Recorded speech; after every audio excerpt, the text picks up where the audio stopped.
Hello बच्चों, तो आज हम लेकर आए हैं आप लोगों के लिए क्वाड्रेटिक फॉर्मूला, जिसकी हेल्प से अब आपके लिए फैक्टर करने हो जाएंगे आसान।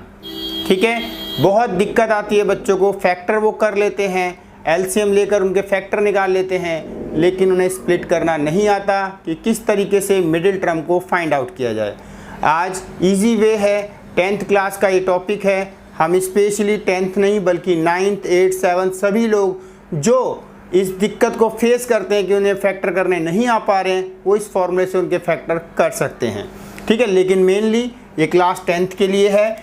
ध्यान दीजिए बच्चों, हमारा अगर हम देखें क्वाड्रेटिक इक्वेशन तो कुछ इस फॉर्म में जर्नल फॉर्म होती है, ax² bx + c बच्चों और इज इक्वल टू 0।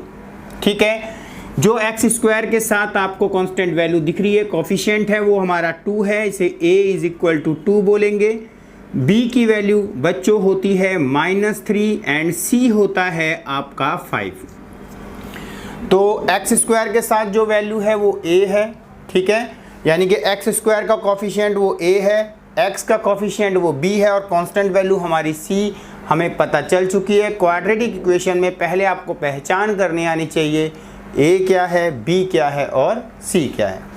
चलिए, वो हमने फाइंड कर लिया, तो आखिर हम करते कैसे हैं। देखो, वैसे तो क्वाड्रेटिक फार्मूला डायरेक्ट भी लगाया जाता है, लेकिन मैं आपको इजी वे बताऊंगा। पहले आप d फाइंड करेंगे, जिसे हम कहते हैं डिस्क्रिमिनेंट। ठीक है, हिंदी में विविध कर बोलते हैं। डिस्क्रिमिनेंट फाइंड करने का तरीका होता है b² - 4ac। देखिए बच्चों, b क्या है आपको पता लग गया होगा, b 3 है, उसके ऊपर स्क्वायर, 4ac यानी कि a की वैल्यू है 2 एंड c की वैल्यू है 5। देखिए बच्चों, 3 3 = 9, 4 2 = 8 एंड 8 5 हो गया आपका 40। ठीक है बच्चों, इसमें से लेस करेंगे तो आपका आएगा 31, वो भी माइनस का। तो यहाँ पर एक चीज़ आप लोगों ने समझनी है कि d अलग अलग फॉर्म में आता है। तीनों के क्वेश्चन में एक एक कराऊंगा ताकि आपको पता चल जाए कब सॉल्यूशन होगा, कब रूट निकलेंगे और कब रूट नहीं निकलेंगे। जैसा कि हमने देखा बच्चों, यहाँ पर d जो है वो शॉर्टर है, छोटा है 0 से। d की वैल्यू माइनस में आई है, इसका मतलब ये हुआ कि अगर d की वैल्यू माइनस में आ गई है तो नो रूट, नो सॉल्यूशन, हम इसके सॉल्यूशन नहीं कर सकते, इसके नो रूट कहलाएंगे, यानी कि कोई रूट नहीं निकल सकता इस क्वाड्रेटिक इक्वेशन का। तो अब d की हेल्प से आप देख सकते हैं कि ये स्प्लिट होगा या नहीं होगा। चाहें तो आप फैक्टर मेथड से भी कर सकते हैं, स्प्लिट करने की कोशिश करेंगे तो ये स्प्लिट नहीं होगा। ठीक है, इस फॉर्मूले का एक और फ़ायदा भी है, जहाँ पर बहुत टफ टाइप के रूट्स निकल के आते हैं, इस फॉर्मूले से इजी वे में वो रूट निकल जाते हैं।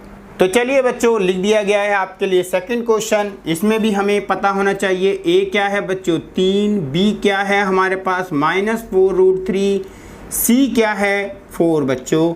वही फॉर्मूला डिस्क्रिमिनेंट का लगाएंगे हम लोग, b² - 4ac।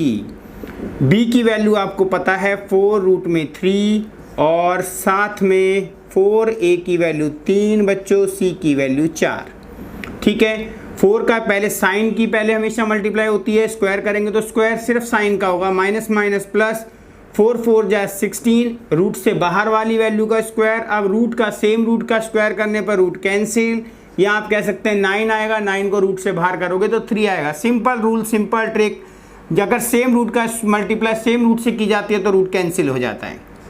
ठीक है बच्चों, 4 4 = 16 × 3, अगर देखें तो दोनों वैल्यू सेम है, हम जानते हैं ये कट जाएंगे, यानी कि माइनस करने के बाद इसकी वैल्यू 0 आने वाली है। जब हमें पता चल गया कि इसकी वैल्यू 0 आने वाली है तो हम लिखेंगे d = 0 है। यहाँ शॉर्टर था, नो सॉल्यूशन, यहाँ d = 0 है। इट मीन्स यहाँ पर होगा सेम रूट।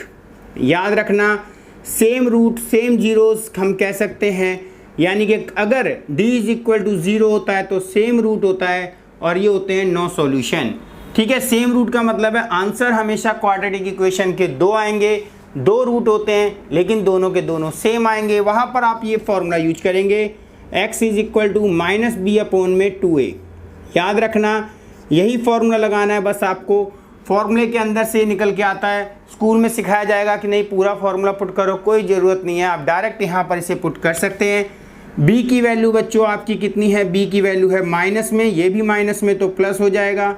4 रूट में 3 अपॉन में 2a, a की वैल्यू है बच्चों 3।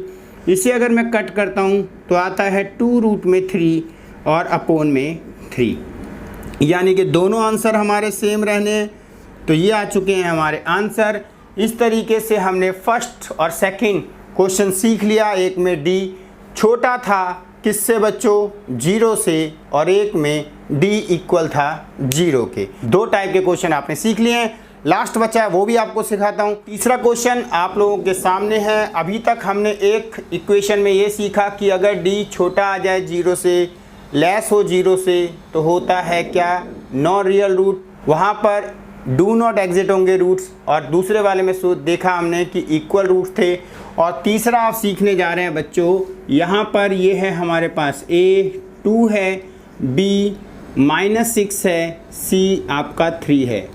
हम d निकालेंगे पहले, वो आएगा b² - 4ac। ज़्यादातर क्वेश्चनों में यही आंसर रहेंगे, इसी टाइप से निकालना है, इसलिए मेन है, ध्यान से समझिएगा। b की वैल्यू आ गई -6, उसके ऊपर स्क्वायर, 4a की वैल्यू 2 एंड c की वैल्यू 3। 6 6 जा बच्चों 36 आएगा। अगर आप इसकी मल्टीप्लाई करें, 4 2 जा 8, 8 3 जा 24, लेस करोगे बच्चों 12 आएगा। जैसा कि हमें पता चला कि d हम फाइंड कर चुके हैं और वो पॉजिटिव है, तो इसका मतलब हुआ यहाँ पर हुआ डिफरेंट रूट्स, यानी कि कहते हैं उसे। तो यहाँ पर हमें पता चला d ग्रेटर देन 0 है, तो ये हो गया आपका डिस्टिंक्ट रूट्स, ठीक है। और यहाँ पर हमने लिख दिया जी 2, इसे हम सिंपल लैंग्वेज में समझ सकते हैं कि डिफरेंट रूट होंगे, दोनों की वैल्यू अलग अलग आएगी।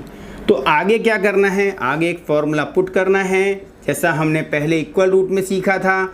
यहाँ पर लगेगा -b ± √d अपॉन में 2a। स्कूल में कई बार आपको ये बताया जाएगा कि इसको ऐसे लिख लीजिए, +b² - 4ac अपॉन में 2a। तो बात एक ही है, ये थोड़ा सा इजी पड़ जाता है लिखना।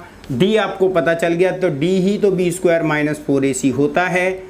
हम -b की वैल्यू लेते हैं, तो जैसा 6 है, लेकिन माइनस से माइनस कैंसिल, ± d की वैल्यू आ चुकी है 12, 2a हमें पता है बच्चों 2 है। अब हम करते हैं 12 के फैक्टर, क्योंकि हम जानते हैं कि जिसके बनते हैं जोड़े वो बन जाता है रूट से बाहर, यानी कि चला जाता है रूट से बाहर। तो इसका पेयर बन गया, जिसका पेयर बना बच्चों वो रूट से बाहर गया, रूट में रह गया जो बेचारा अकेला रह गया 3, ठीक है। तो यहाँ 2 × 2, और साथ में हम देखते हैं कि क्या इनमें से 2 कॉमन है, यस कॉमन है। 3 ± रूट में 3 अपॉन में बच्चों 2 × 2, 2 से 2 कैंसिल हो गया।